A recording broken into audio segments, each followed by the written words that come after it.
Same goes for your law firm.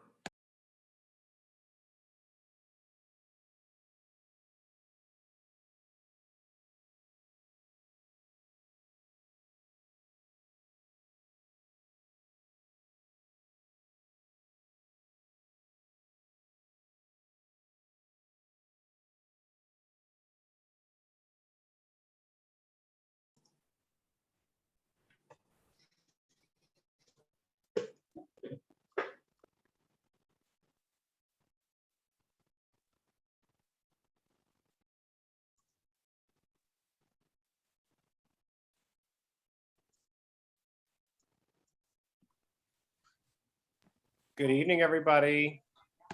I'm Good going to go evening. whoever's doing well. I'm going to post the agenda and the minutes in the chat, and we'll get started in a few minutes, all right?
Hi, Bonnie. Hello.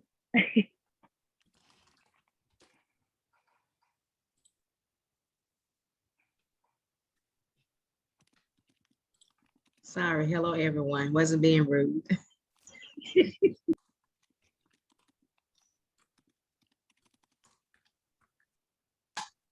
All right, we're going to give it just a couple more minutes. We'll get started at 7:05. I'm going to put the links to the agenda for tonight, as well as the link to the July minutes in the chat.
All right, everybody.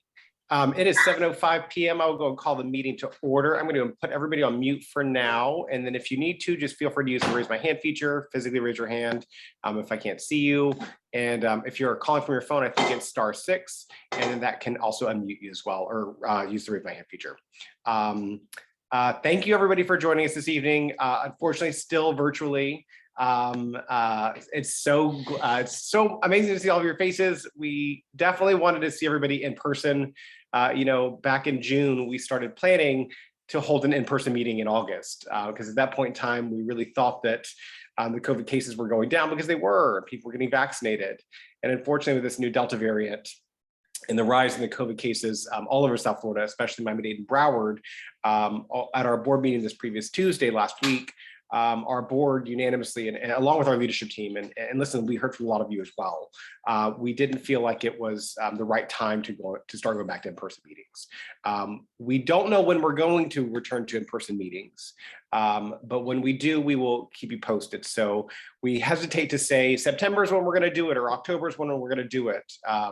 But keep an eye out on our social media. If you aren't following us on Facebook, Twitter, Instagram, if you aren't signed up for email lists, make sure, I know Steve at some point in time, I'm sure will drop all those links in the chat for us. So make sure you're following us on our social medias.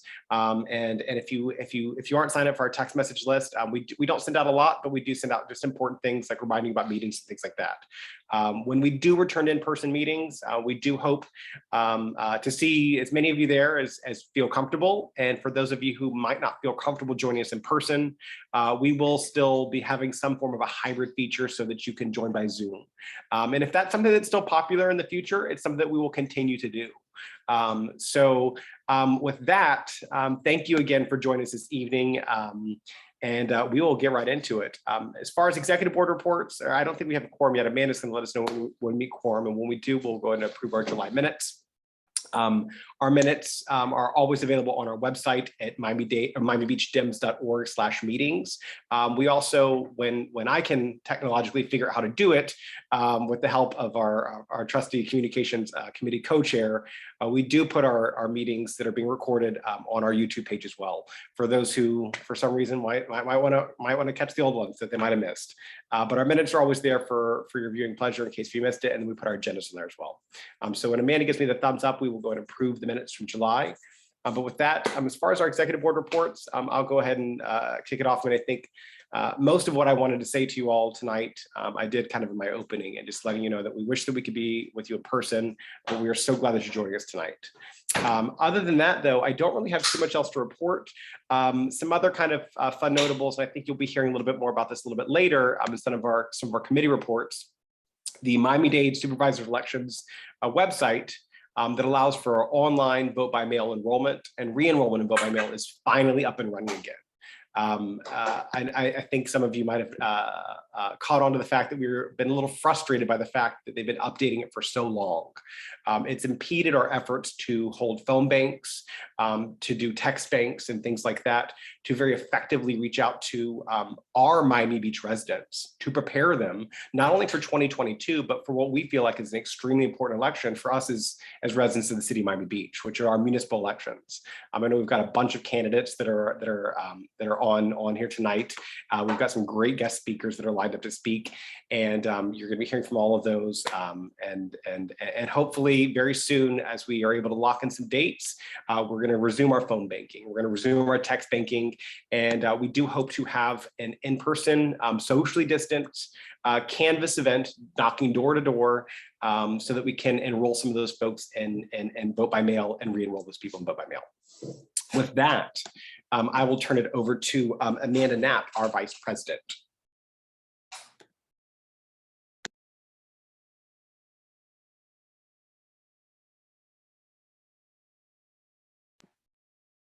Amanda?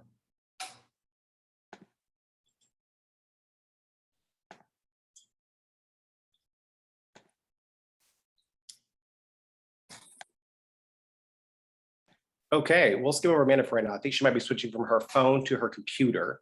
She's having trouble unmuting. She said in the chat.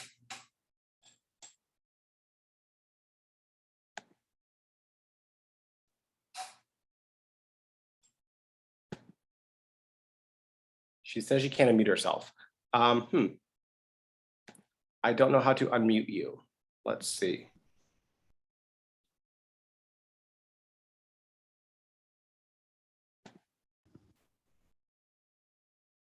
Well, let's try this. Pacheco, Patrick, can you give a treasurer's report? Can you unmute yourself? Sure. Yeah. Oh, there we go. And then maybe when Amanda can figure out her audio, we can jump back to her. Okay, so I just have a quick report about our finances. Right now, our funds are ticking back up as people are becoming sponsors for Pride. So we currently have $7,312 in the bank. The incoming money that we've had this month are for sponsors and people renewing their dues, and we had $241 of incoming. We did have $377 outgoing for the storage unit, for Zoom, and for also our sponsorship of the Miami Beach the LGBTQ Summer Democratic Conference, which was held downtown about 2 weekends ago, which was, I think, a great success. People got to hear from, I think Charlie, Kristen, Nikki Fried were there, and a lot of other local speakers. So I think that was a good event. And that's it for the treasurer's report. Thank you, Patrick. Amanda, are you able to unmute yourself now? Yes. There we go. Me? Yes. Okay. Sorry, I don't know. I sent you a screenshot. It said the host disabled. I've never seen that before. But hello, everyone. So yeah, really short. I'm sorry about the in-person meeting. The Marseille was really nice to us. They said we made the right decision. They're always here for us. So as soon as we can have an in-person meeting, they welcome us back. They completely understand. Tonight we have Plastic Free Miami Beach speaking, and they've also recommended another group that helps with youth outreach for cleaning up beaches. So hopefully we'll have them. Next month, we have the Foray Institute for Civic Engagement from FIU speaking with Dr. Agatha Caraballo. So hopefully we can create a partnership with them. And we were planning a fundraiser for October, like a Halloween party thing, but we're gonna wait and see what happens with these numbers. Unfortunately, because of COVID. But yeah, so as soon as we can start doing things in person, we will be doing them. But until now, we'll be focusing on the non-for-profits and trying to build community partnerships with Miami organizations. Awesome. Thank you so much, Amanda. Janet Silverman, do you have an update secretary's report for us? Yes, I do. Hi, everyone. Oh, let me put my video on. Hi, everybody. My only update is, sorry for the barking dog, but my update is we currently have 102 members, and there are 7 memberships expiring in August this month and 13 in September. So you're going to get a friendly email from me, friendly reminder. If your membership is expiring, just to please renew. We need to keep our club strong because we've got a lot of things going on, gearing up for the November commission elections and municipal elections, and then for the obviously the midterms next year, which we're going to work really hard on. So that's all I've got to report. Thank you so much, Janet. Amanda, just keep me posted when we meet quorum and then we'll approve the July minutes. And yeah, I'm doing it right now. Perfect. Until then, we will go into our committee reports. David Geller, would you like to give us a campaign committee update, please? Sure, and I'll be real quick. We finally came up with a date for our Miami Beach Democratic Club candidate forum. The Democratic candidates running for Miami Beach Commissioner and Mayor should have received a save the date email from me. So anyone who has not, please send me a note. I sent that out, I believe, on Friday. So that's going to be Monday, September 27th, roughly 6 to 9 p.m. And we're going to be sending around an email to the membership and to the candidates with the details on the format and the timing and also a questionnaire and everything. So you'll be getting that information very soon. And we're very excited tonight. We have 2 candidates in different races going to be speaking tonight, Gregory Branch and Raquel Pacheco. And I also have seen we have many other candidates on at tonight's meeting. So that's great that everyone's coming out. And also I see Robert Dempster, which reminds me that there is a DEC election. I believe it's tomorrow. So those of you who are eligible to vote and are interested in voting, please check into the DEC meeting tomorrow night for that. And that is my update. Thank you so much, David. All right. Steve, do you have a communications committee update for us? Sure, just real quick, not too much different from last month. We're sending about one email out to our entire list a week, like newsletter style, sometimes more, sometimes less, depending on club needs. And we've been driving engagement on Facebook. Oliva's been posting there a lot of good stuff on Facebook. And we're still nearing that 1,000 followers on Instagram. So we have a little bit of more work to do in that realm, but we'll get there. Thank you everyone for interacting with us on social media. Keep it up. And that's my report. Back to you, Matt. Thank you, Steve. Something else that I wanted to know, and I think Valerie Navarrete is on here as well. I think I saw her pop on here. Valerie, I want to thank you for the suggestion to set up a recurring contribution for our membership. Steve is hard at work right now setting all of that up on our website so that you can either join as a member on a one-time annualized basis, or you can set up a recurring annual contribution. It's a little bit trickier with the platform that we use, which is called Nation Builder, but we will be letting all of you know once that gets rolled out. It won't affect your current memberships. It will only affect it when you renew or when you join to become a member. So be on the lookout for that. And again, Valerie, I want to thank you for that great suggestion. You're putting us hard at work getting that going. My pleasure, my darling. Anything that I can do to help, you can count on me. Thank you. You're welcome. You're welcome. All right. Next up, we'll have Aaron Boslin give us a neighborhood and building organizing chair update, please. Hi, everyone. Aaron Boslin, neighborhood organizing chair committee person. And I see we have Linda, and we have Corey, and we have Steve and some others who joined us. So if you guys want to weigh in with anything that I miss after this, please do. We had our first organizing committee meeting. It went really well. We had 12 people there. There were 2 others who couldn't join, one because she's a nurse and was called into duty right when the surge was happening with COVID, another who actually had COVID despite being vaccinated at the time. But we got a group of highly committed club members and Democratic activists together. And the way that we did the format of the meeting was that we started off by everyone had 60 seconds to sort of tell their story, talk about their background, and we look for patterns and interests and so on from that. And we identified 5 core areas coming out of that, of what we want to do to enhance the Miami Beach Democratic Club efforts, because so much good work is done through this club. And what we're thinking of is how do we sort of think about that Stacey Abrams model of think a year or 2 ahead of where you want to be and do backwards all the things that a month before the election we're going to wish were in place. Do those things now. And so the 5 things that we identified as our area of effort, and a really good group, is that we wanted to increase touch points with voters, right? More touch points with voters, remind them Democrats care, remind them Democrats are present, touch points with voters. Nuts and bolts core operations, being present, helping out with whatever the club is doing. Effective messaging, including where needed in Spanish, deep canvassing, really going out to the community and saying what people care about, and trust building as a result of all of these things. So those are sort of the 5 areas that we want to enhance club efforts, many of which we already have some version of, or we might be turning the corner on. And then we said, okay, how do we turn this into something real? And so what we're doing is that our next meeting, we always are headed forward, going to meet on the last Monday of the month. So if you're interested, just shoot me a message and I'll add you to the calendar invite right after this. But what we're going to be doing at that meeting is holding a best practices organizing training, because we have people in our group who've been involved in a variety of campaigns. Corey, who's on our committee, has been a communications professional in politics for 30 years. Linda was deeply involved in both Obama campaigns. We have people from the Peace Corps, military, people who bring a lot of different skills.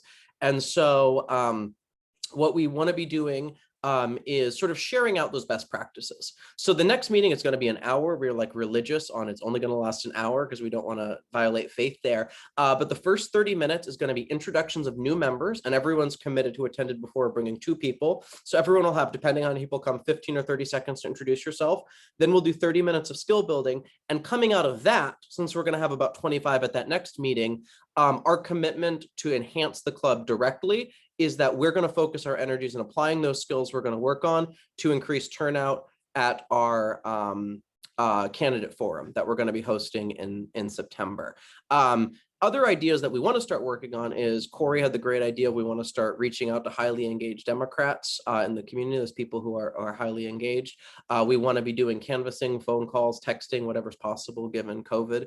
And we want to be doing data cleanup and helping clean up data so that we're working with the best lists in coordination with campaigns and the local party and the state party and so on. But that's what we're working on. Several of you have already messaged me, which is super exciting. I am going to right now respond to each of you directly. Oh, clutch move, Madam President. That's my email right there. So please just shoot me a message right now.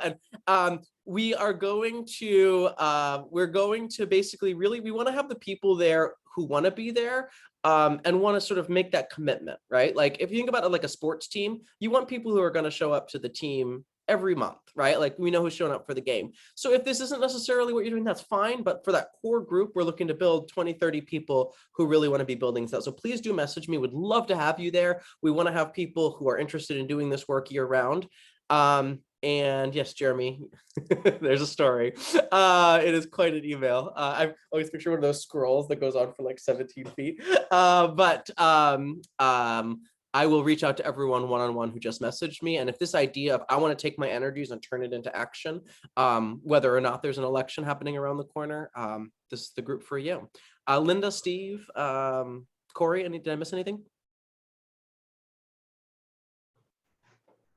See, Linda gave a thumbs up, and I sort of live my life by that. When Linda gives a thumbs up, we're good. Philosophy. So I agree with that one. Yeah. Can't argue with that. That's my update. All right. Thank you, Aaron. Appreciate it. Next up, we'll have Bill Warren, who's going to give us an update on programs.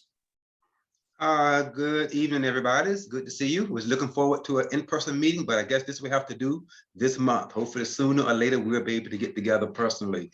But in the meantime, program committee, we have been spending most of our time on still planning for the September 19th Pride Parade. I guess the good news is we started because we wanted to be able to fund our participation in the Pride Parade without having to dip into the funds from our club. Fortunately, we put together the sponsorship opportunities, and we offered actually 11 sponsorships in different categories. And so far, we've sold 11 of the sponsorships.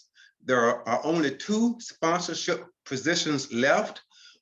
There's one in the gold position, and there's one in the silver position. The silver position is $200. The gold position is $100.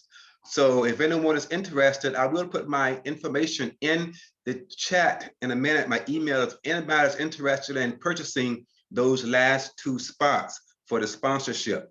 But before I go on, I do want to give recognition for the people who've purchased the sponsorships so far. The platinum sponsorship, which was $500, was purchased by Schlesinger Law Office. A silver sponsorship was purchased by Pop Squid Marketing, and that's Stephanie Rios, who's a member of our club. And there's 1 spot left there. The gold sponsorship, Massage Envy, they purchased 2 of those sponsorships, which leaves 1. And all of the elected officials candidates spots that we had have been sold, have been purchased. Stephen Cohen purchased 1, Greg Branch purchased 1, Raquel Pacheco, I'm sorry, purchased 2 actually. Lucia Baez Geller purchased 1. And out of special recognition, Kristen Rosen Gonzalez made a significant contribution to our parade, even though I believe she's going to have her own entry in the parade. I know she's here on this broadcast, but it's 1 o'clock in the morning in Switzerland. I saw her, but I thank her for being here, and I thank her for her contribution. So please, people, keep in mind the people who've contributed to our endeavor. And let's see, can we sell those last 2 spots? One is 100, another one is 200, and we will be 100% of our goal of the sponsorship. As far as the parade, it is still on. I got an email this week that said that they're still planning to have it on September the 19th. I am waiting for more detailed information. They have to send me the enrollment forms and the waiver forms that everyone who want to participate, you're going to have to complete one of their forms, and you're going to have to complete a waiver form and an enrollment form. But so instead of doing our own form, we're going to use their form, so you don't have to worry about enrolling twice. But we can't get that out to you until they send it to us. But as soon as we get it, we will be sending it out. We do have 48 spots left for members who want to participate in the parade with us. There are 48 spots left. Now it's going to be on a first come, first served basis. Once we put the email out, the first 48 people who complete the form and RSVP will have a spot on the bus with us. So please keep that in mind, and you will be receiving, hopefully more sooner than later, you will be receiving the email so that you can reserve your spot. Because this is not only this is going to be a parade with a purpose. We are going to have a good time amongst ourselves. We'll probably come up with some protocols for the bus, but also we're going to use this as an opportunity to do some voter registration. We're going to do prior to the parade. You may hear a little bit more about this later during the voter registration presentation, but prior to the parade, we will be voter registration, and we're just going to be kind of psyching people up to get engaged with politics, to get engaged with our club. So it is going to be a party with a purpose for us. It's not just going to be out there, waving the flag. We hope to make an impression on the people who are participating during the parade that day. So that's it for the parade. Let's see. Secondly, just very quickly, Stephanie Rios and our group, our subcommittee, we are still working on the video that we're going to be doing. We're going to be doing 3 short videos that is going to be addressing some key democratic issues. And once we move forward in the production of that, we'll give you more information on it. But please, if anyone I think someone already put my contact information on the chat, but I'll make sure. But if anyone have any questions about the parade, I think I saw quickly that somebody has purchased another sponsorship, and I do appreciate it.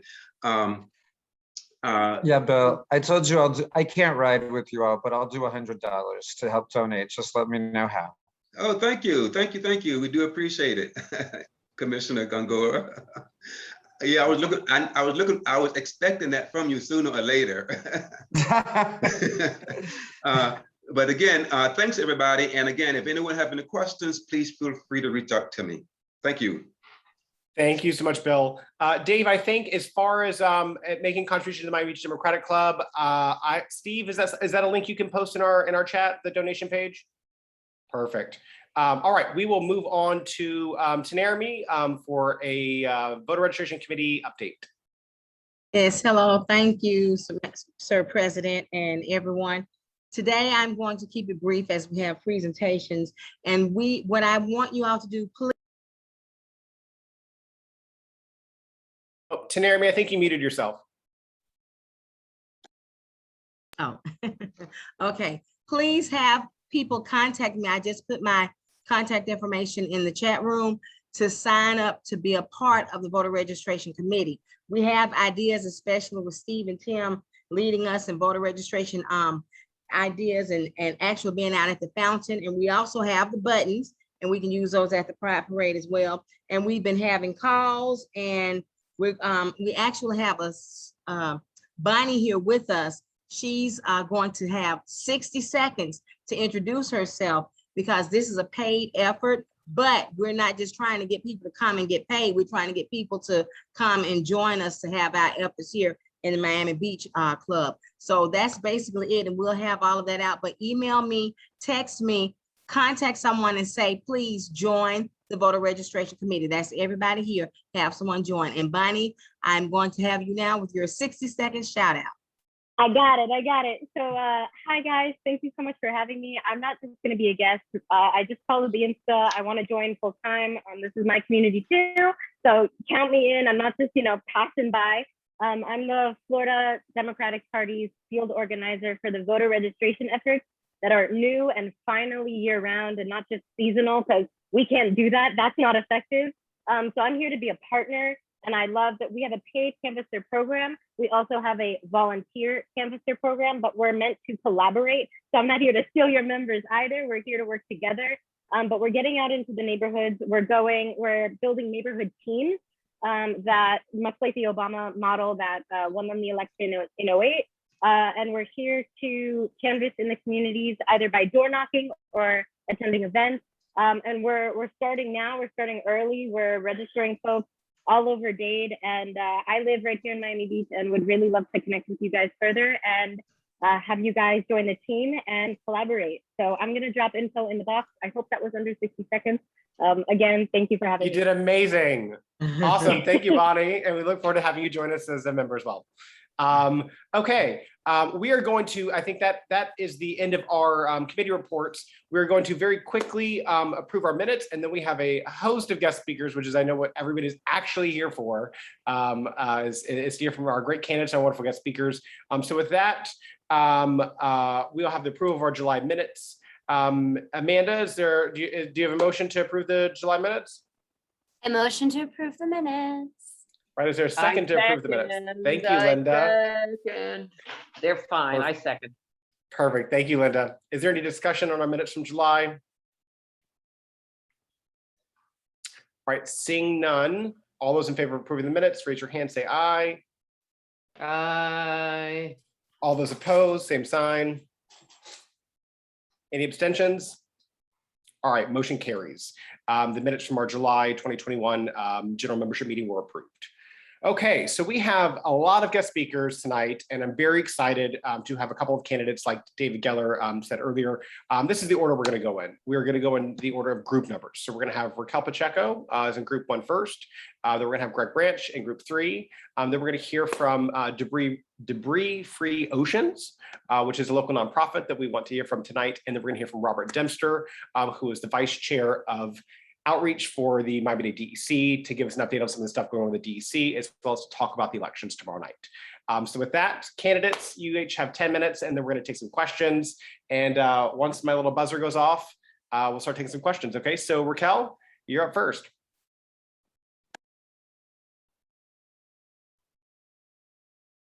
Hello. Hi, can everyone hear me? Good to be here. It's really nice to see so many familiar faces. Thank you so much for having me this evening. As you know, or hopefully you know, my name is Raquel Pacheco. I'm running for Miami Beach Commission in Group 1. I have been a Miami Beach resident for 17 years. Of those 17 years, 13, I've been a homeowner in the Flamingo Park neighborhood. I'm a single mom to an 8-year-old boy who attends public school. He goes to South Point Elementary right down the street. I've been very involved with the PTA since my son began school at South Point Elementary. I'm also the chair of the City of Miami Beach Personnel Board, and I am the president of Miami Beach United. Just to give you a little bit of background, I'm a first generation immigrant. I grew up in Connecticut before moving here. I served in the military. I started at the age of 19 and ended at the age of 25.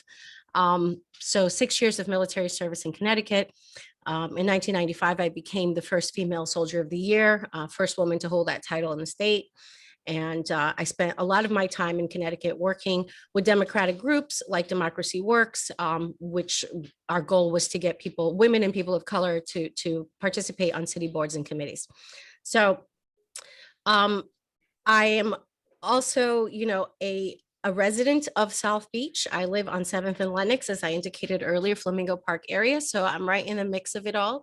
And I bring to the table, I think, a very unique perspective based on just life experiences, and then also the experiences of being a resident here in Miami Beach. So just to give you, I wanted to give you a little background about why I'm running. As most of you know, I ran in 2019 against a very powerful incumbent, Ricky Arriola. And although I did not win, I'm very proud of that campaign. We did tremendously well. And the reason I ran then is very similar to the reasons I'm running now. And that is that I really truly feel that residents need a balanced voice and a cohesive voice to advocate for them at City Hall. You know, now I think more than ever, we need really dependable, rational leadership at City Hall. We are dealing with some major issues from public safety to, development, sea level rise, which is at the top of the list, and also, structural competency as it relates to what happened in Surfside and trying to avoid that tragedy here. I'm a regular person. I was not groomed for public service. I don't have political alliances. I'm just like most of you, a regular person who has some skin in the game. I want to see our city move forward, and that's what motivates me to do what I'm doing, to put myself out there and to serve. The things that really matter the most to me are the same issues that impact the quality of life that affects us all as residents. Gaining control of our entertainment district, public safety is at the top of my list. Affordable housing, pedestrian and bicycle safety, sea level rise, and of course, traffic and infrastructure, as I mentioned before. So I'm very excited about this. I've been out there campaigning. I've been meeting with residents, getting tremendous support. As you may know, I've been endorsed by Congresswoman Donna Shalala. I've been endorsed by Ruth's List, and more recently now by SEIU. So we're moving. We've got some really great momentum, and I'm hoping that I can count on your support as we go forward, because I truly am a committed resident with no special interests who just wants to serve and to do well by my community and raise my child. Like I mentioned, I have an 8-year-old son who goes to South Point Elementary. I want him to grow up here. This is my chosen home, and I want him to grow up here safely. I also bring to the table, in terms of public safety and perspective, I just want to mention that I'm a registered Democrat. I have a biracial son. And so not only do I look at this in terms of public safety, but I also look at it in terms of the way that we handle our approach to public safety. So with that being said, I look forward to meeting you all. I hope that we have the opportunity to meet in person at some point in the near future, although things aren't looking that great right now. But I do urge you to reach out to me. I'll put my information in the chat here. And if you'd like to sign up to volunteer, that would be fantastic. But just to get the newsletter as well, you can do that on our website. And I will include my phone number, so you can reach out to me anytime you want. I'm always available to meet or to speak or text, whatever you're comfortable with. Please excuse the background noise. I have a French bulldog that's like going crazy here. I'm sorry, bad timing. But so I look forward to seeing you on the campaign trail. Thank you so much for this opportunity, for the time to speak, and I welcome any questions. Okay. Thank you, Raquel. I appreciate it. And I should have mentioned this before. Any Democratic candidates who have fundraisers, canvas events, volunteer events, anything that you have going on, feel free to email us at miamibeachdems@gmail.com. We will put them in our emails, and we will let folks know about what's going on. We try to lift up any and all of our Democratic candidates, so just be sure to just email us that as well, and we'll make sure to include that in our email newsletters. Absolutely. Thank you so much. Cool. I wanted to just mention too, one of my I wanted to say my campaign manager is actually one of your board of directors members, Aaron Boslund. So he keeps me on top of everything that's going on with you guys. I assure you, I don't miss a beat. Awesome. All right. Do folks have some questions for Raquel? If you do, raise your hand, or you can physically raise your hand. Linda, Coco, go for it. Hi, Raquel. Okay. Hi. Hi there. So I'm curious, you mentioned that you're very concerned about affordable housing. What ideas do you have to address that? It is a major problem here in Miami-Dade. It is a problem. And I think that one of the first things we need to do is to ensure that any future development has a built-in affordable housing component. we're looking at a lot of development happening in certain areas of our city, particularly in North Beach with the CRA. So it's very important to me that as we move forward and we look at these different opportunities to develop, that we are very cognizant and you know, we advocate for public housing in every opportunity that we can. So my goal would be to work with state, local, and federal officials, and of course private public partnerships to make sure that we account for that as we go forward. Thank you. Okay, other questions? Patrick, go for it. Hi, Raquel. Hi, Patrick. Thanks for being here. You know, a lot of the candidates that run for locally, you know, have a lot of the same issues on their plate. It's, you know, everyone says traffic, public safety, but doesn't really expand upon those with solutions and stuff like that. So I asked like a month ago when you when Aaron had his Tuesdays with Melba, if you could like talk about some of those solutions and start putting them on your website so that people know what you're standing for, because it's really hard to differentiate people when they are running you know, on all the generic things. So it's helpful, I think, for me to get to know you and for everyone else to do that too. So could you talk about just really quickly, like one thing that you would maybe champion, or, you know, like. Yeah, sure. I mean, look, I'd like to, if I may, if it's of interest to you, I'd like to talk to you about the entertainment district and what I would do, what I would try to do immediately. For starters, you know, I think that we have to get police on foot patrol. We currently don't have that. And I've been there observing it firsthand on Fridays and Saturday nights. And unless there's a special event like the Wine and Food Festival, there's really like no police presence. So we need to get police officers on foot, patrolling and engaging with our residents. We need to change that narrative a bit. You know, it needs to be, we need more community policing. I think that goes a long way. The second thing I would do is I would open up Ocean Drive to at least one lane of vehicular traffic, because I feel that what we have now is a block party atmosphere. And, you know, I don't feel like the problems are happening inside of the establishments. I think the facts point to the reality that they're happening on the street. And so it's very difficult from a policing standpoint. And I know this because of my military training. It's difficult from a policing standpoint to control that type of environment. We need to break up that party. So that would be another thing. And then on the larger scale of things, I would be focused in working towards programming. And by that, I mean the type of programming that's going to bring the numbers of the people to our city that are going to fill up our hotel rooms and add, you know, and be more focused on health and fitness and those types of events. So we can start to change the dynamic and we can start to change the narrative of what's happening in our entertainment district. So those are some of the few things that I would do as it relates to our Ocean Drive, our entertainment district, because for me, it's very important to keep the party contained, right? Some of the things that have been proposed more recently, I think have an unintended consequence of effectively breaking up the party there, but then spreading it through our residential neighborhoods. So I prefer to have the party contained on Ocean Drive and to protect our residential neighborhoods from that type of, you know, crazy party atmosphere. So those are some of the things that I would do. Is there anything else you want me to talk to specifically about? No, I think, you know, since time is limited, I would just appreciate, you know, adding some of those things to your website. Yes. And then as you know, are brainstorming and talking with people, I'd really, really encourage you and everyone to come up with some solutions for quote unquote containing the party that don't involve just displacing people with cars.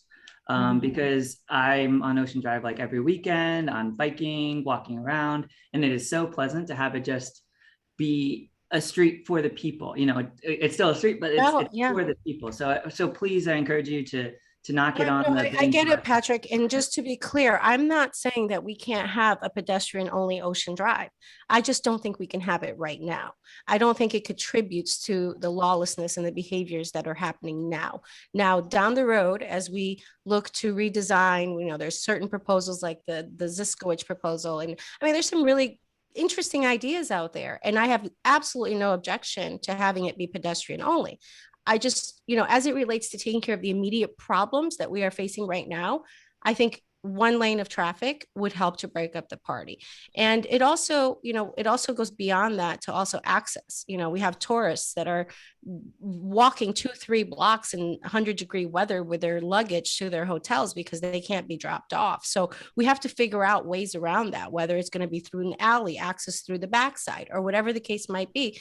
These are things that have to be accounted for because it's not fair. It's not fair to our tourists. It's not fair to our hoteliers. It's not fair to our restaurant owners, and it doesn't, and it certainly doesn't help right now with the party atmosphere. So again, long term, yes, pedestrian only. I'm totally open to that. Right now, I think it would be helpful to open it up a little bit. Okay, we've got time for one more quick question.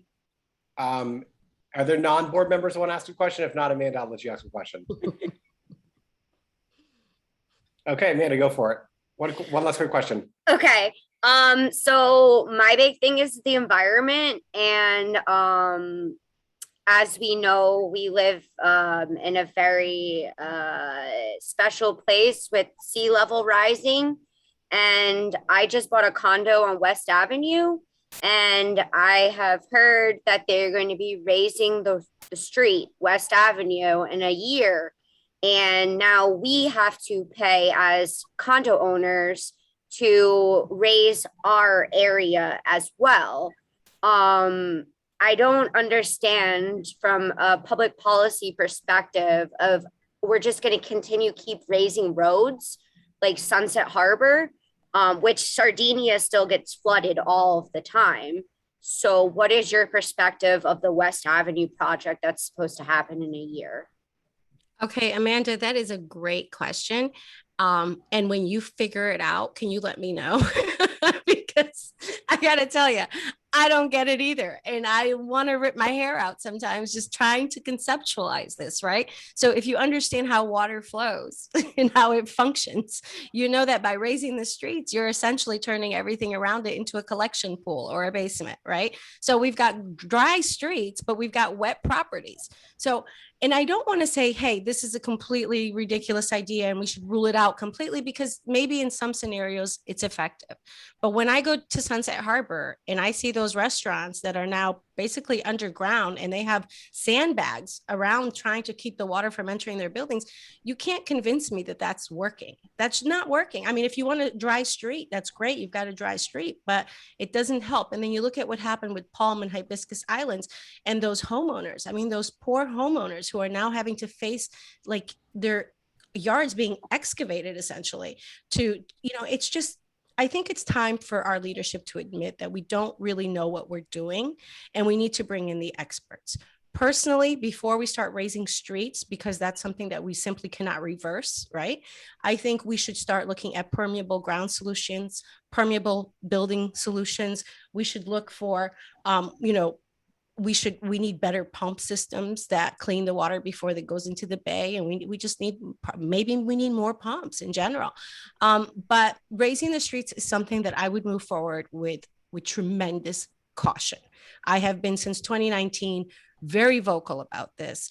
And I really care because I am an environmentalist, big time. Like I'm a vegan, I'm a vegan for the planet. I'm a vegan for the animals. I'm a vegan. And I care about not just that, but I also want to see our city move towards real environmental solutions. Like they say, we have plastic free Miami. I still see plastic everywhere. I go to the grocery store and there's plastic bags everywhere. I go restaurants and there's plastic straws. Like enough is enough. We got to talk, we got to walk the talk the walk, however that goes.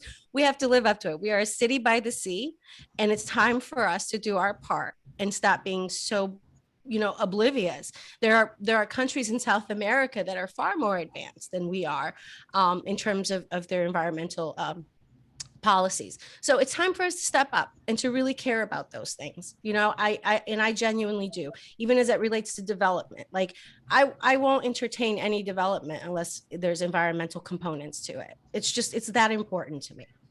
So thank you so much, Amanda. I'm glad you brought that up. Very important. Thank you. Thank you.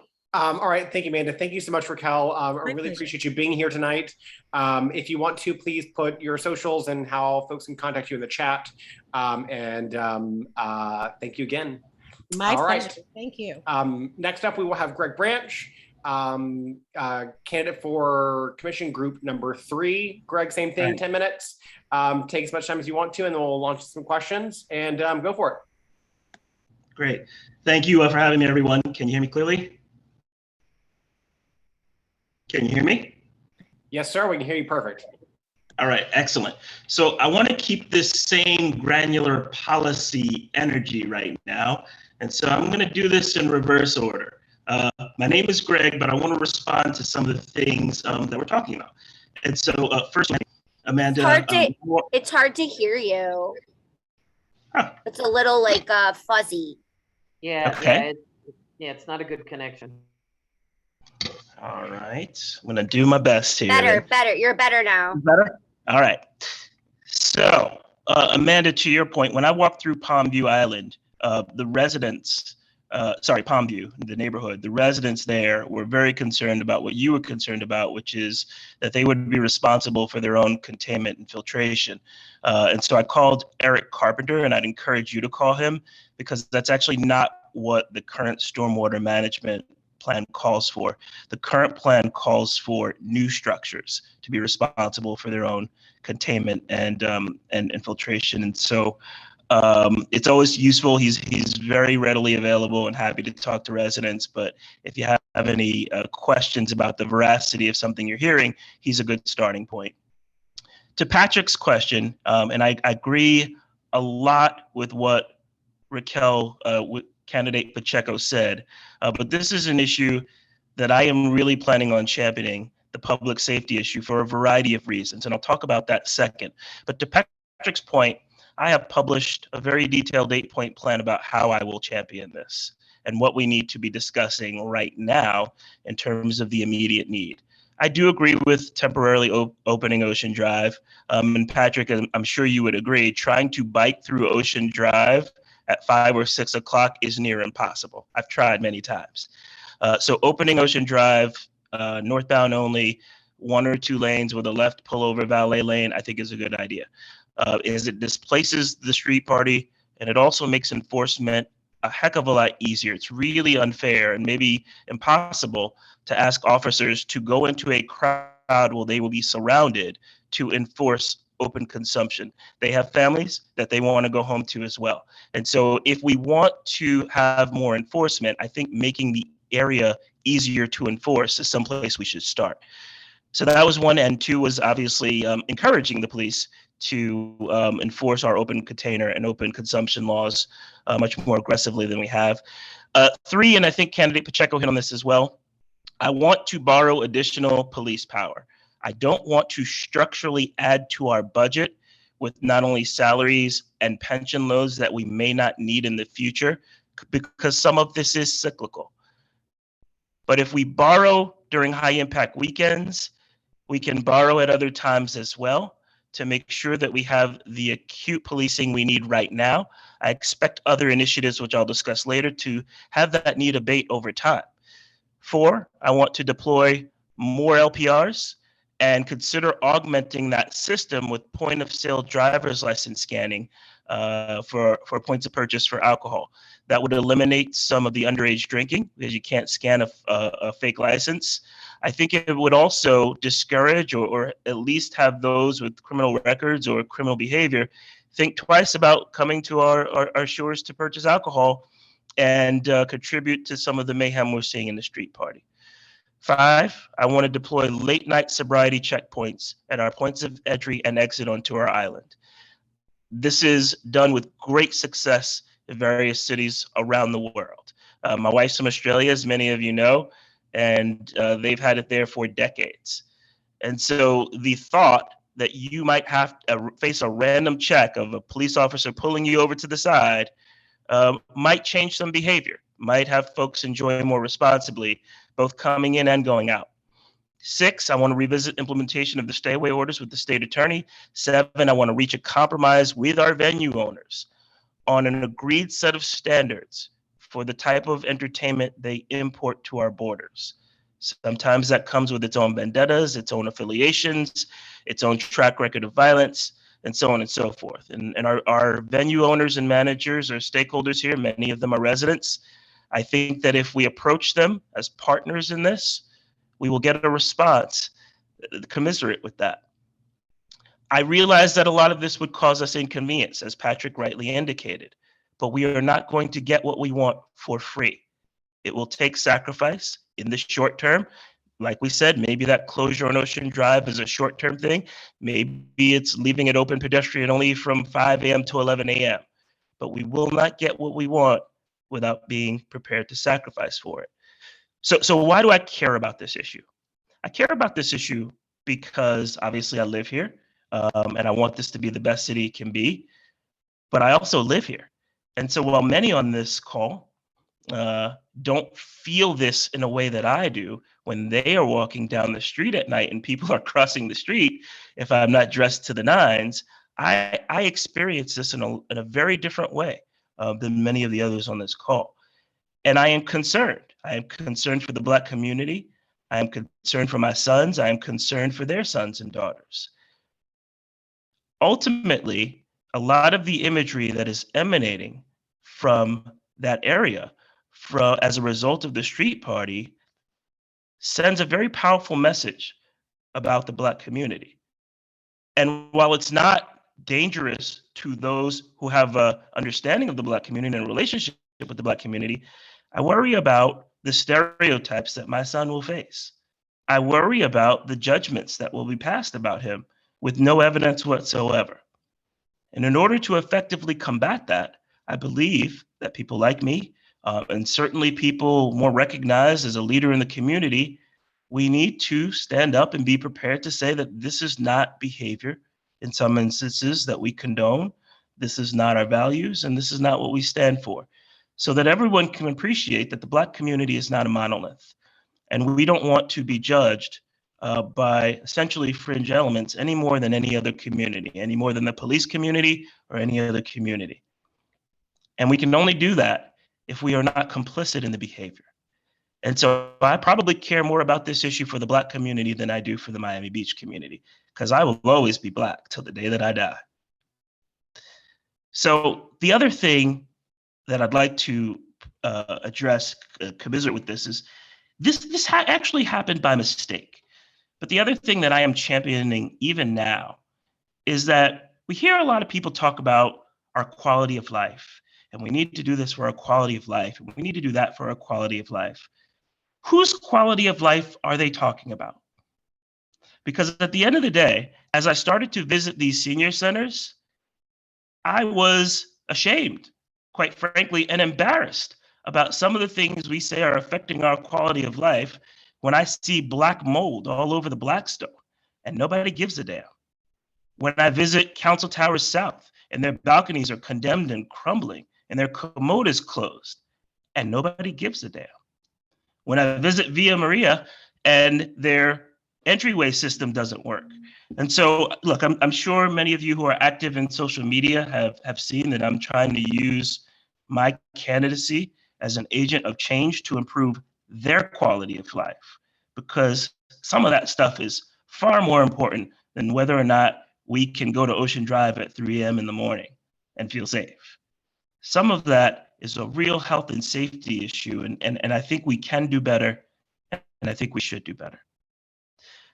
Obviously, I have opinions about sustainability, about education. I'm happy to get on to all that stuff. I think my time is coming to an end, and so quickly, by way of introduction, I was the first. My parents were the first to achieve high school diplomas. I was the first in my family to go to college.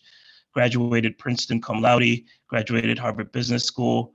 I've built businesses with Morgan Stanley, McKinsey and Company. I was an executive director at UBS, a vice president at AllianceBernstein, a managing director running the Southeast at Canaccord Genuity. And now I own my own financial firm. I'm on 4 CNBC shows, 2 on Fox Business News, and 1 on Bloomberg. You can catch me tomorrow. Anybody who watches those shows, I'll be on Fox Business at 2, CNBC at 3:45. And lastly, in parting, look, I would just say, we all care about our community. I am a voter as well. And when I look at who I will vote for in those other 2 seats, it's very simple to me.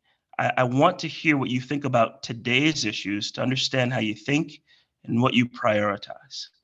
I want to make sure that we have the intellectual rigor that you are able to handle and navigate and educate the rest of us on issues not yet known. Who knows what we'll be facing a year from now? I want to make sure that you're doing this for the right reasons and your heart is in it. I want to make sure that you will always put the needs of the community before that which serves yourself. And I hope that as you spend time with me, that I'm able to demonstrate all 3 of those characteristics to you. All right, Greg, that was literally like 5 seconds over 10 minutes. Thank you so much. Folks, who's got some questions for Greg this evening? If you want to use the raise my hand feature, physically raise your hand.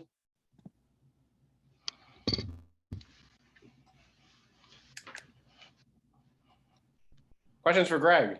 Or was his 8-point plan so explanatory that no one has any questions?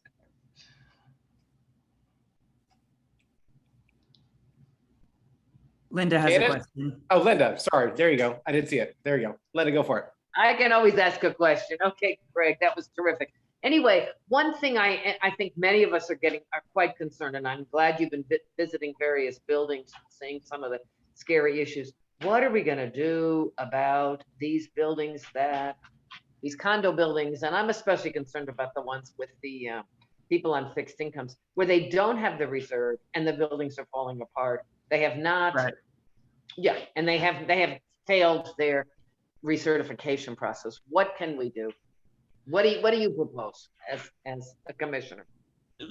This is my naive outside looking in perspective, Linda, but ultimately, I think we're going to have to decide who we are as a city, and particularly us as progressives. And if this is important to us, then what we need is a trust. We need a trust, and maybe this is an affordable housing trust, maybe this is a low income trust to help us maintain some of these buildings where they just don't have the wherewithal. And quite frankly, there needs to be an authority source above these boards. You know, the people on these boards are human beings. No one likes being yelled at. No one likes being villainized. No one likes those things. And so I think, you know, when human nature kicks in, I'm sure a lot of postponement or lack of attention to dire issues is because nobody wants to be vilified. And so there needs to be a source of authority, a source of some upward reporting where when a board is facing a very difficult situation and they face the ire of their fellow residents, there's some higher authority saying this is what needs to be done and when it needs to be done by. But I do believe that we need a trust that does several things. I believe that if we're serious about preservation, we need a trust that's going to assist in the upkeep of some of these things that we are now claiming to be communal property, but only the owners are bearing the cost of that. So if we're serious about preservation, that's what we need to do. If we're serious about affordable housing, that's what we need to do. So that's my naive answer. Okay, thank you, Greg. Thank you, Greg. And there are several communities, excuse me, just want to say, there are several communities where I am now in Montgomery County, Maryland, that have these housing initiative funds. And we have $50 million to spend on affordable housing, and it's used for a variety of things. So I think there's a lot of good models out there. So thank you, Greg. Yep, I agree, Linda. Thank you for the question. Thank you, Linda. Thank you, Greg. All right, Natalie, I think that's Natalie Kaufman, maybe. Natalie K. Do you have a question?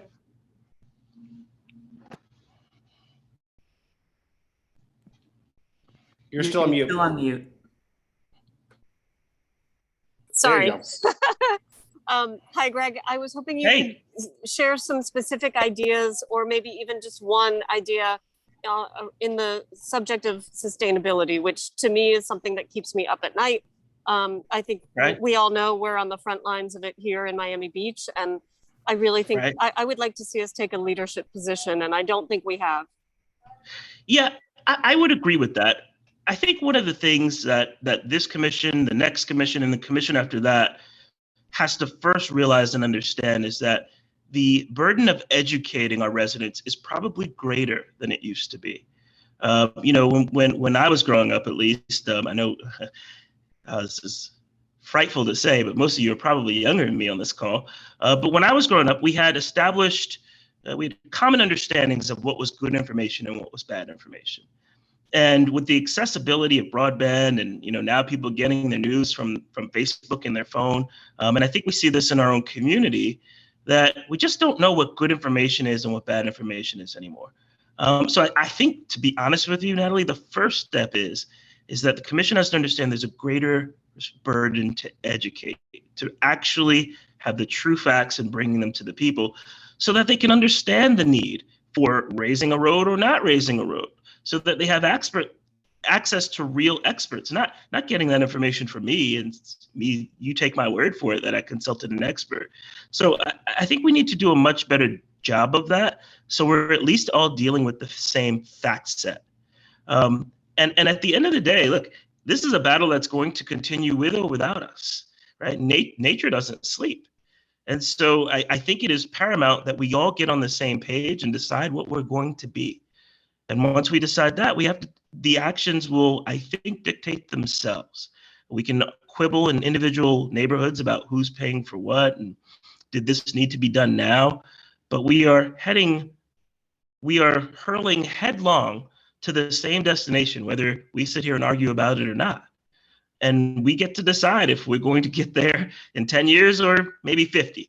But I believe that the commission bringing these experts into the community in a more rigorous way so that we all share the same fact set is important. May I ask a follow-up? I was actually hoping to hear ideas that would mitigate our impact, our negative impact on the earth, because I think we are all contributing to this mess. Yeah, I think that's pretty well established, right? I mean, I think we need to decrease our reliance on fossil fuels, and that means getting some of the cars off the road. And so you'll see that I've proposed that we create a water taxi system around points of our island to take some cars off the road. That means getting rid of plastics. That means, like candidate Pacheco said, even examining how we eat, because at the end of the day, the animal farming is an underestimated, not sufficiently understood contributor to the climate change we're seeing. It requires a great deal of energy burning, and it emits a great deal of waste. And so, these are kind of national issues that will be decided, I would think, at higher levels than I will when we talk about the root causes. But we can certainly play our part, and we have to do that as households, quite frankly. So I bike a lot of places to try and save on fossil fuels, and I think we need to do a better campaign about how we can all chip in on that. Okay, thank you, Natalie. Thank you, Greg. We've got time for one last super quick question for Greg, if we have one. I have one. So, I mean, I guess just kind of jumping on to Natalie's theme is like, as city governance, one of the main ways that you can impact our city's carbon emissions is by public transportation policies. And so I know you mentioned water taxis, but that doesn't necessarily negate the carbon emissions that a car would have if you're still traveling via water taxi, which would actually probably have a less gas mileage. But public transportation and alternative means of encouraging our tourists and residents to get around the city without getting in their car. What kind of plans do you have? What do you think of our slow streets initiatives, for example? You can just take that one as an example. Well, let me also respond to your assertion. Obviously, a water taxi is not a one-for-one thing. A water taxi would eliminate exponentially more cars than the actual taxi itself. And so I think the math would disagree with that assertion. But in terms of the slow street, look, I think that the residents enjoy that. I think that the residents like that. I think that it is conducive to more biking. Right. I think we need to do something with the design of Washington. I bike down there a lot, and I'm usually afraid for my life that somebody's going to pull out and hit me. So I think we need to do some design tweaks on the biking infrastructure that we've put in place. I think the slow streets are an important part of that. But yeah, look, this is an area where I'm sure that I have a lot more to learn, and I'm certainly willing to listen. Okay, thank you so much for that great question, Patrick. Thank you, Greg. Greg, if you want to, please drop any of your socials, how folks can contact you into the chat. We appreciate you being on this evening. Thank you, thank you, thank you. All right, I'm going to turn it over to Amanda Knapp to do a very super brief introduction for our next guest speaker, Debris-Free Oceans. Hi, everyone. So I was at lunch with Jack Daniels, my dog, and I saw all these young people in these blue Super brief, Amanda. shirts, and I went up to them and they told me who they were, and I'll let you explain who they are. But they're out there in the community educating our tourists and residents. So Maddie, would you like to speak? Sure. Yeah. Thank you guys so much for giving us the time. I'll keep it brief, but I'm glad I was able to sign on early because a lot of this work has to do with so many of the issues that you guys are touching on, sustainability, sea level rise, pollution, and involves multiple levels of society, from working with government, working with businesses, and working with the youth, and, including education as well. But my name's Maddie, and I am the Program and Outreach Director of Debris-Free Oceans. We are a Miami-based 501c3 nonprofit, almost 7 years old now, which is wild. And we're just dedicated working with communities at the local level to inspire them to responsibly manage the life cycle of plastics and of waste, to eliminate marine debris and all the other associated impacts. It seems like you guys know a ton about these issues already, but just some brief background information. A study published in 2014 actually found that there's 5.25 trillion pieces of plastic in the ocean. That's 13 times the number of stars in the Milky Way, and that data was collected like in 2007. And our use and production of plastics has only increased exponentially, and so it's an underestimate at this point. You guys know it impacts our marine life, it impacts our sea turtles, but it also impacts climate change. 99% of plastics are made from petrochemical sources, and it also impacts human health and social justice. A lot of plastic production facilities disproportionately pollute largely Black communities and lead to higher rates of cancer and asthma. And so it's intimidating, but I like to say that it's empowering because little things that we do can impact all of those issues at once. And the city of Miami Beach has really been kind of pioneering in some of these plastic reduction and awareness efforts.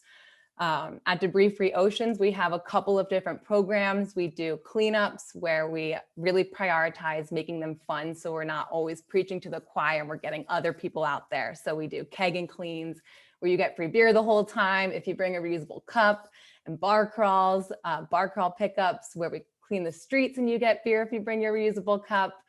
We do education in schools, and we do sustainable business consulting. And so we partnered with the city of Miami Beach to kind of bring all of those awesome programs together and do a holistic program on Miami Beach. And so we've worked with them through their Plastic Free MB grant to do education for hundreds of students on the beach, and then work with businesses to help them transition to either reusables or to compostable disposables. Because unfortunately right now, we can't ban a lot of things. We can't ban plastic bags. We can't ban plastic containers, but we can incentivize businesses to make these changes by giving them marketing, by getting the kids involved, by promoting these businesses and recognizing them for their voluntary efforts. So long story short, that's DFO. And we ran into Amanda last week because we partnered with the Big Blue and You, which is another nonprofit that activates local youth in ocean conservation missions. And the Ocean Conservancy was able to fund their youth volunteers from the Design and Architecture High School, High School, to come out with us and canvas businesses to recruit them to Plastic Free MB, educate them about single-use plastics, and also give them sustainable business toolkits with samples of biodegradable alternatives to plastics. And so these amazing youth volunteers once a week over the summer have been coming out with us and meeting with businesses to do that. And it's been very well received. It's been great to go with them because when I go myself, the business owners are a little bit more kind and enthusiastic when we have some amazing youth volunteers with us. But it's been amazing. The program's unfortunately wrapping up, but we're hoping to continue it forward, seek out some additional funding, get some more MB Rising Above grant funding. But I know we're running short on time, and that's everything in a nutshell. Happy to take questions that you guys might have, and then leave my contact information if you guys want to get involved. I loved it. Thank you, Maddie. That was super, super, super informative. Questions? Dave Dobler's got a question. Go for it, Dave. Hi, Maddie. Hey, Dave. One of my favorite human beings. Thank you for being on this. Can you please describe the plastic-free MB program, what it is, and how people can find businesses that are participating? And what do you want us to do when we go there? Or you want us to go there?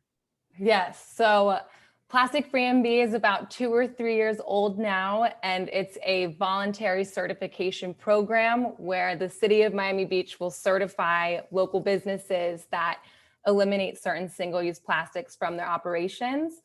There are different levels because Rome wasn't built in a night. It's very difficult to eliminate single-use plastics. It can be expensive, and we understand that. So level 1 is having eliminated plastic straws and bags. Level 2 is plastic straws, bags, and one other item. And then level 3 is all the single-use plastic items. And so when these businesses join, they receive a plaque, they receive window decals, a letter from the mayor, and then we also promote them on both Debris Free Ocean's social media and website, and then also the City of Miami Beach's marketing resources. And so we have about 120 members right now, which is awesome. And you guys can find all of the current members through an easily searchable map at plasticfreemb.com, which I can put in the chat.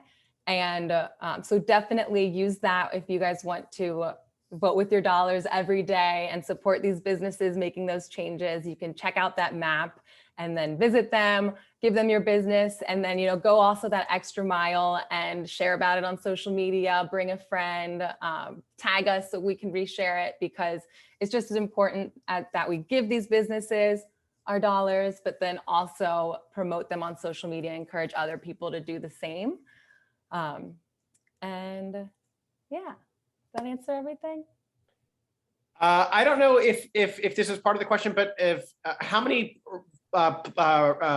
businesses in Miami Beach participate in it right now? Did you say that or no? Yeah, there's about 120. That's awesome. Cool.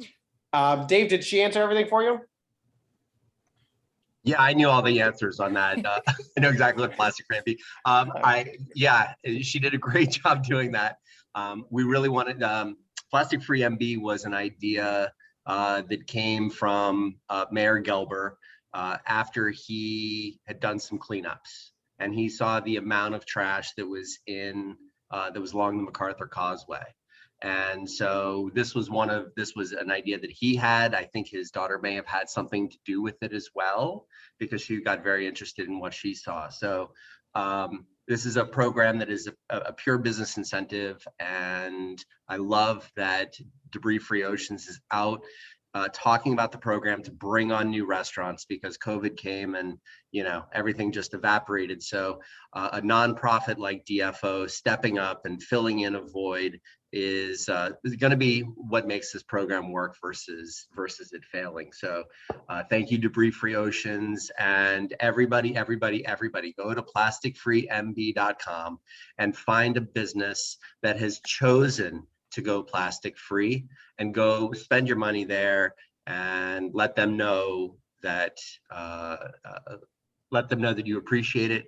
And if there's any businesses that are already that you can engage with or already going plastic free, just tell them that they can sign up for free and they can get some of the cool benefits of being part of the program. Awesome. Thanks, Dave. David, I think the site is down. If anybody else, because I tried and it says 504 gateway timeout. I tried like 3 times. Oh no, now it's up. Now it's up. Yeah. Cool. Tanirmi, you had a question? I do, for Maddie, and this is a personal question about the plastic and all.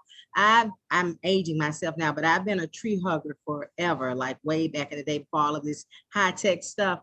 but I need to know personally because the turtles, I love turtles. They're my spirit animal.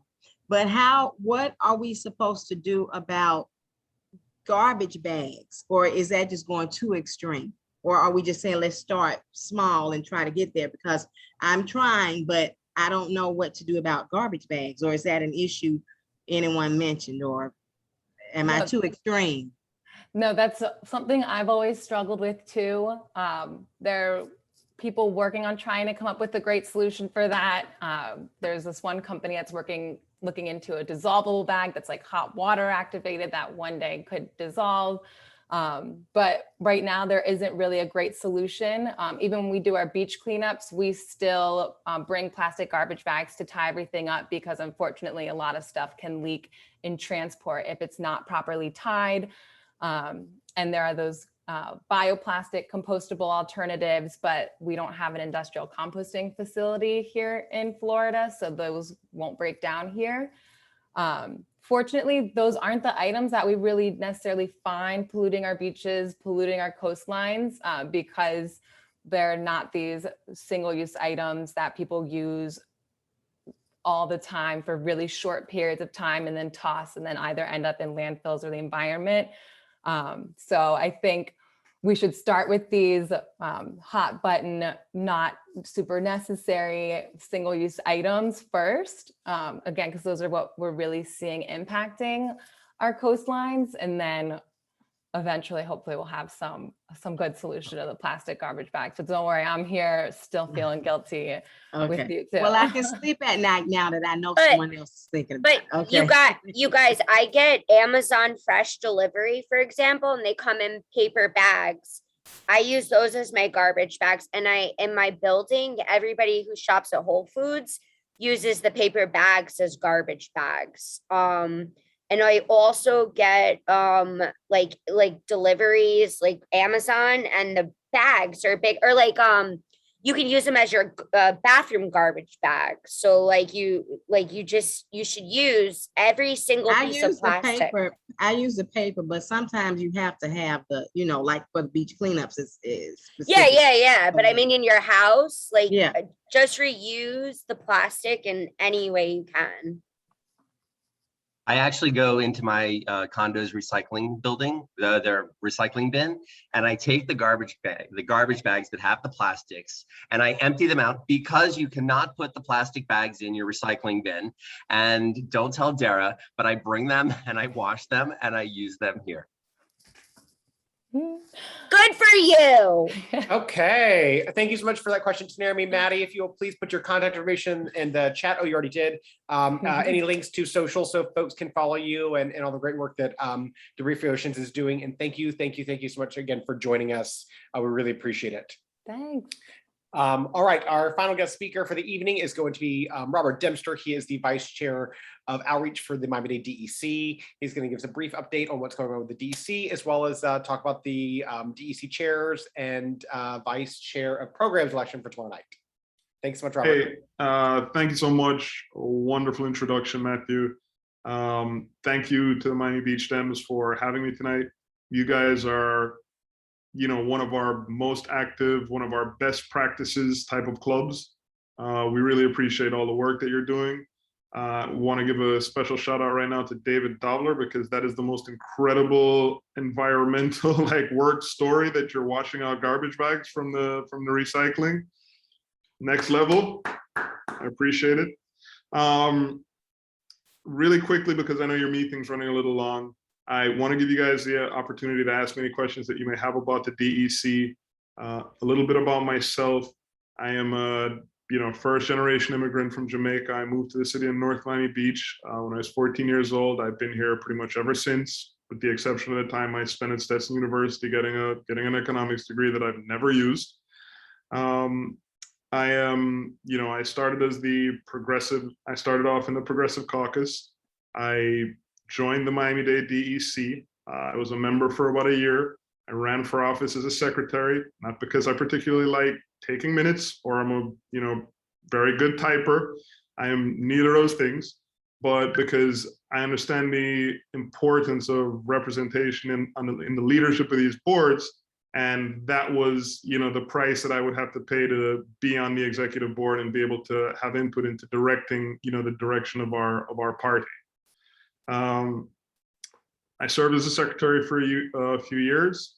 I was appointed campaigns chair in the 2020 election cycle.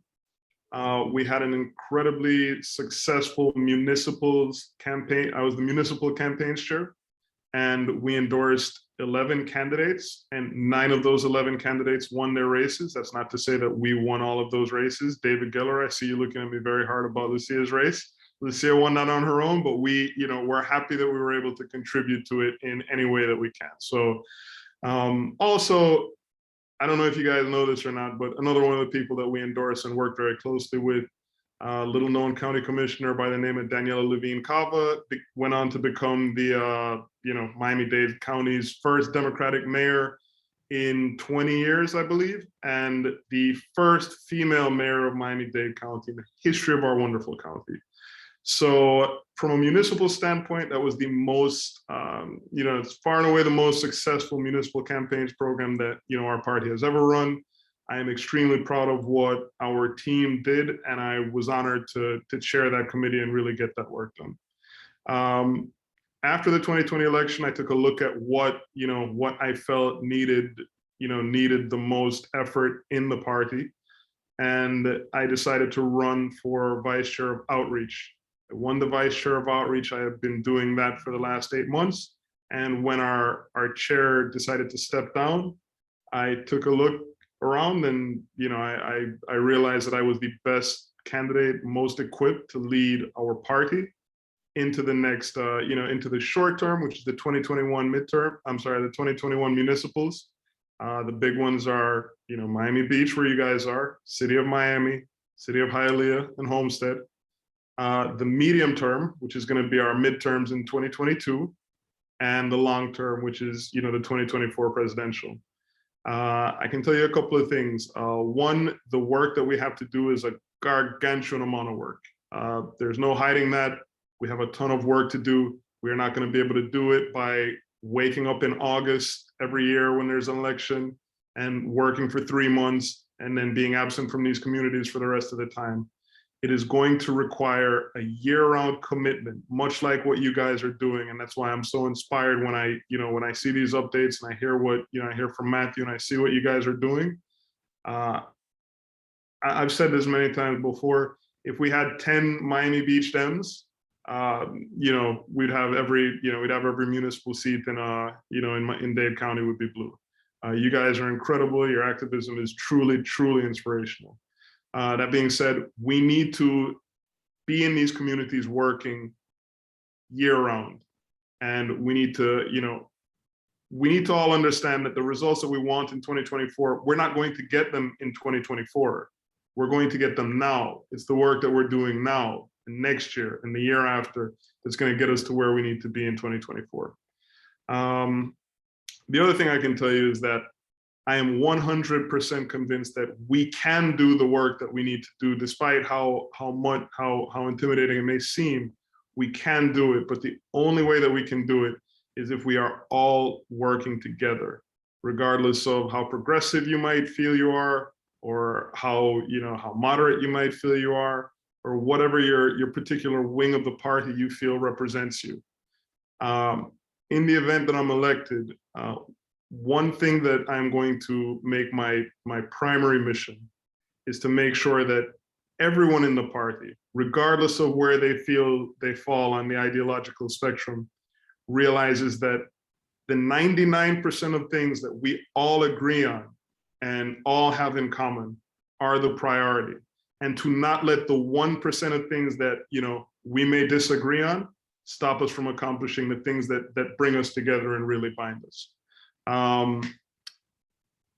Just a quick update. I'm gonna go ahead and drop in the chat here. I'm gonna update you guys on a program we're very proud of. We started a small dollar fundraising campaign around the earthquake in Haiti yesterday.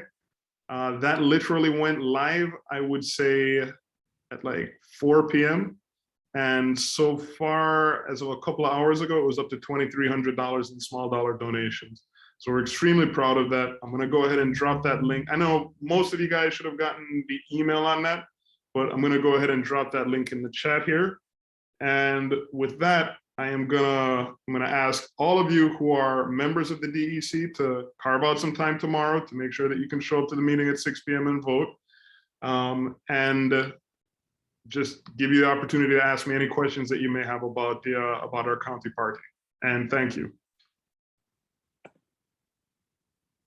Thank you, Robert. I know one of the things that we want to do as the Miami Beach Democratic Club is to try to work a little bit more, try to make sure that our members understand the DEC, how it works, how to get more involved, and to be able to integrate more into that a little more seamlessly as well. So look for more information about that in the future. But in the meantime, if anyone has any questions for Robert, feel free to raise your hand physically or virtually. Okay. I'm gonna take this to mean that my presentation was so amazing that I explained everything and you don't need any questions. Natalie has a question. Natalie, quick question. Hi, it's nice to hear you speaking on the DEC, and I would love to learn more about how it functions, to Matthew's point. Is there a channel for us to contribute ideas or to flag problems that we see? Many of us here are very active on the ground, and sometimes it feels like leadership isn't responding or providing the support that we feel like would make a difference on the ground. What is the right channel to communicate that when it's happening in real time, or when we see it coming down the road? All right, well, that's an excellent question, Natalie, and I appreciate that you're engaged and you want to be more involved with the party and want to let us know what's going on the ground, because we really are only as successful as you guys, as the members of our member clubs. You guys are the party. I'm gonna go ahead and drop my cell phone number here in the chat because I am the outreach director. I'm the vice chair of outreach currently. And in the event that I'm elected tomorrow, it'll be the same cell phone number. So feel free to go ahead and give me a call with anything that you need. And we also have other channels like our social media and our social media and our website. We have a Twitter, we have a Facebook, and we have it all basically. Facebook, I think, is a very good one. And yeah, that's it. Just reach out to our socials with anything that you need. We're pretty responsive generally. So, and again, you have my cell phone number in the chat right there. And if for any reason you aren't able to get a hold of Robert or the DEC that way, anytime any of our members have ever, given us information or questions or whatever, I always just channel them along to the appropriate people within the DEC. So feel free to keep sending this as well. DEC, the Democratic Executive Committee, is what that stands for. All right, Janet Silverman, did you have a quick question for Robert? I do. Hi, Robert. Hey, Janet. So in one of our meetings in the last little while, somebody asked one of our representatives, that we were sort of doing a download on the last election, and obviously in our county, or in our district, we lost a very winnable Democratic congressperson in 2020. And some of the thoughts, or this person was asking, and I'm going to ask you the same question, was, one of the reasons was, there was this whole sort of thing that Democrats are all socialists, and, we wanted to fund the police. And there's all these bumper sticker lines that tend to not be true, but to that label the party in a certain way. And so my question is, what's the communication plan to, combat some of this, again, just like bumper sticker lines with, true things that either the party has accomplished or, what we really stand for, and to go against some of these issues, which are things that people vote on, even if they're not true. Janet, thank you for the question. That's an excellent question. And, I'd be lying if I told you that you were the first person to ask that. Couple of things. One, as I mentioned briefly earlier, on a municipal level, which is really what the Miami-Dade County Democratic Executive Committee is responsible for, we had a really, really successful year. That is not to say that you are incorrect in terms of the congressionals or the state legislature races. Absolutely. We did lose some ground, and you are also correct that a lot of socialism messaging has appeared to be, more resonant than we would necessarily be comfortable with. To get to the answer of your question, there's a couple of different ways that you need to combat that. One of them is being present in these spaces where this information is being disseminated. When people are saying that we're socialists, they're normally they're not saying it on Meet the Press or the evening news. You're generally getting a lot of that more deliberate disinformation kind of messaging on Spanish language radio or radio that we're not really as present in those spaces. What we need to do is develop a surrogate, what we call a surrogate program, where we have people in those spaces whose voices resonate in those communities to go ahead and push back on that, on that type of messaging. I actually did a program very similar to that with Creole language radio. During the last election cycle, we got local elected officials who are, of Haitian American descent, who speak Creole fluently. We put together our messaging. We had them, deliver our messaging. We bought space on the Creole radio stations that were most popular with for political information, and we bought like a schedule of messaging of time that we put that messaging out, and it ramped up the closer that you got to the election, and the messaging changed depending on what point in the election cycle that you were at. That is something that we should be, that's something that we should be continuing, and that's something that we should be expanding to Spanish language radio as well. The other thing that I would say is that one thing that the last election cycle showed me, actually the last couple election cycles, one thing that it should teach us is that, I say this all the time, but we have the better ideas. Democratic ideas are significantly more popular ideas. They do more good for more people than Republican ideas. What do I mean by that? I mean, if you look at the last three ballot initiatives, the last three sets of ballot initiatives, I believe they were in this order. They were restoration of felons' voting rights 2 cycles ago, and then medical marijuana, and then a $15 minimum wage.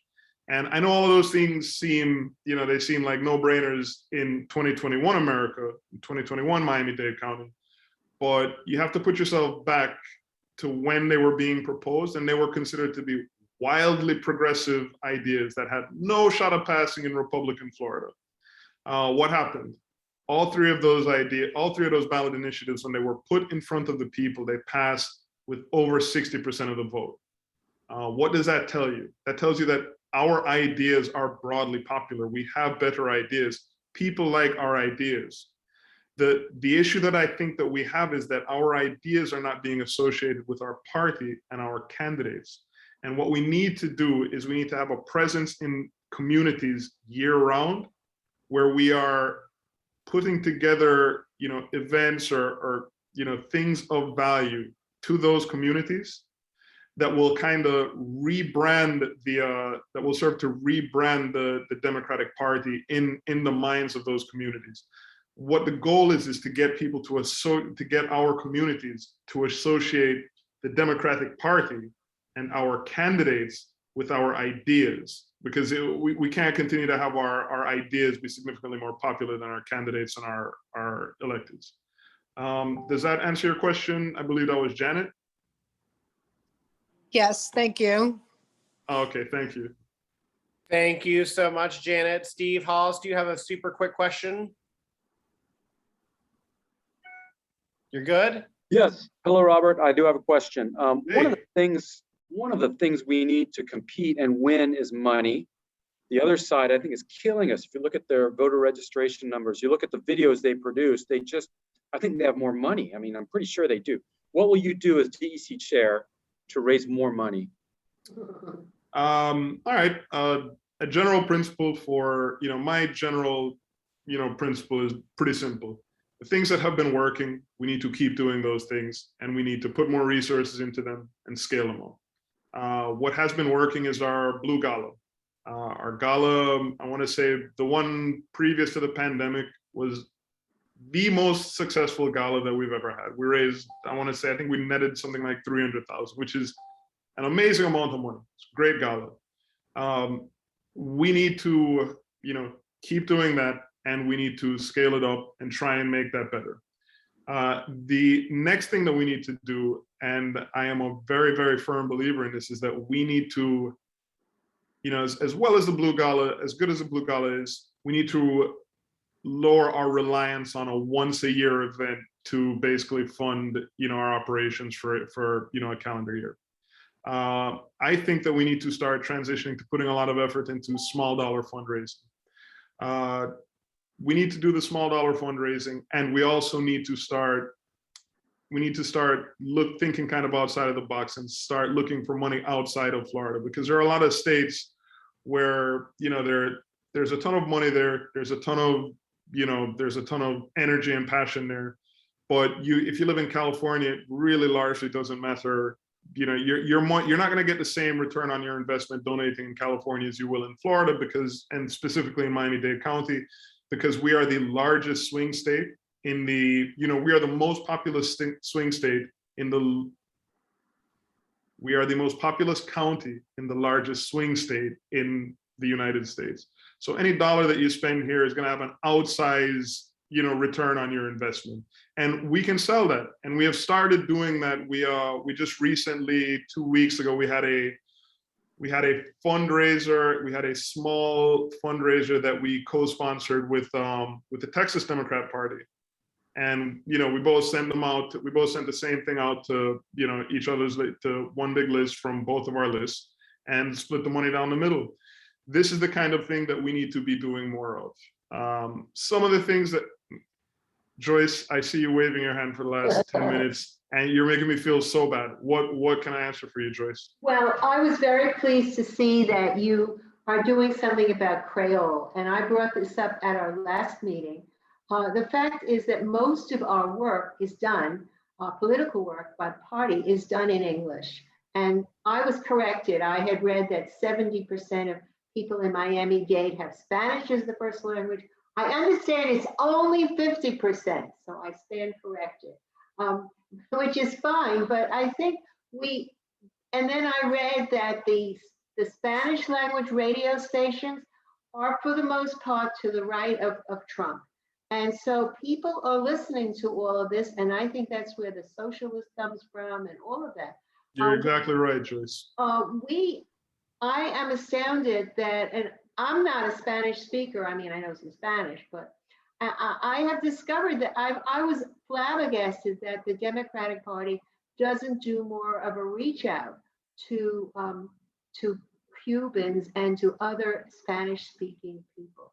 And so I wanted to ask you, first of all, if you know the reason for that, and number two, whether the Democratic Party is aware of this and is doing something. Yes, we are 100% aware of it.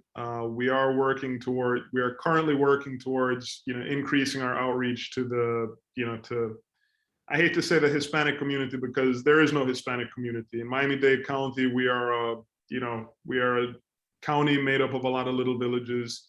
There is a Nicaraguan community, there's a Cuban community. I meant that, but these people to vote Republican. Correct, yes. But yes, yes, to answer your question, we definitely recognize that we have more work to do with that outreach, and we are actively in the process of putting together programs to address those. So you can rest assured, it is on our radar. We are working on it. I promise you that. Thank you. You're welcome. All right, Have thank I you, taken Joyce. up too much of your time already, Matthew? Well, we are wrapping it up right this second, Robert. Thank you so much. Yes. Thank you, guys. I'm sorry. I just want to thank all of you guys. One, for the work that you've done. As I said a couple of times, you guys are really, really inspirational to me and to a lot of the leadership of the party recognizes the work that you're doing. Keep doing it. We want to work more closely with you, and we want to use your programs as best practices for other clubs and caucuses in the county. Thank you so much. Thank you, Robert. Thank you Good for having luck. me. Have a good evening. Good luck, All right. Robert. Appreciate it. Thank you. Thank you, Matthew. You're welcome. Thank you. All right, folks. Just really quickly, we've got some upcoming events. I wanted to highlight, thank you so much, Cheryl Unger, for bringing this to our attention on August the 28th.